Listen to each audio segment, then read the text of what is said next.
Know that you are not working just to work. You are working also to build wealth. It's important that if you want to build wealth, that you start off with a budget early in your career. You never want to spend more than you make. And you never want to tag your expenditures around your gross pay. So let's say you're getting paid $70,000 a year. Well, you're not bringing home $70,000 a year, so you should not be spending $40,000 or $50,000 a year. And here's a little message for you. Most of us don't really know what we're spending unless we are keeping a spending log. I want to challenge you for 1 week, to write down every single thing that you spend. And then I want you to look at exactly what your take home is for that week. You might find that you are actually spending more on coffee, on nails, on hair, on lunch, on breakfast, on gas, on your cell phone, more in a week than you're bringing home in a week. That should be your red flag that you need to change something about your expenditures.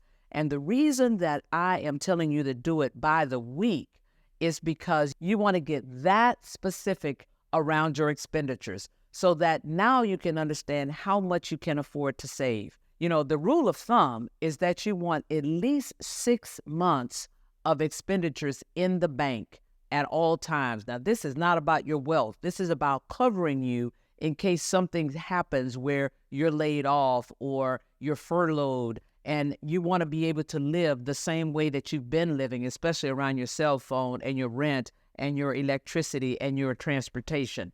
So focus first on making sure that you have 6 months of coverage. And I'm going to tell you, because I'm a little bit more conservative, that you want to have 12 months in the bank, because these days it could take you longer than you think to get re-engaged with a job. So $70,000, you're bringing home probably, let's say, around 40. Now you want to think about, what do I need for my essentials? Again, your rent or your mortgage, your transportation, your food, your cell phone, your electricity, those kinds of things. Now you might want to say, what am I going to tithe? If you're spiritual like me, what portion goes to the church? And usually that's about 10%. Now you want to say, I have another fund for me to have some fun. And what can that be?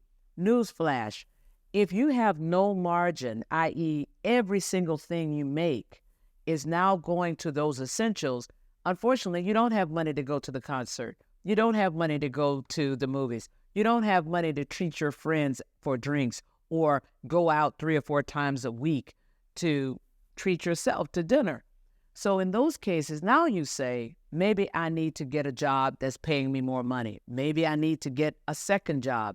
But you never want to find yourself in a position where all of your money is going to all of your essentials, because now you're going to be very constrained and you'll start to actually spend money on some of those other things, which could get you in the hole around your rent or around your transportation. So whenever you get a job offer, think about what the gross number is, but more importantly, think about what the net number will be after taxes. And a conservative rule of thumb is to say 50% of it goes to taxes. In most cases, it won't be that high, but just use that for an example.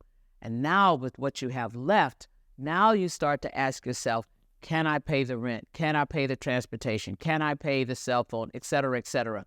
And if you can cover that and have some extra, you're on your way to positioning yourself to be able to build wealth over time. I'll come back later and talk about what you do with that extra so that you can really build that wealth over time. Go get them.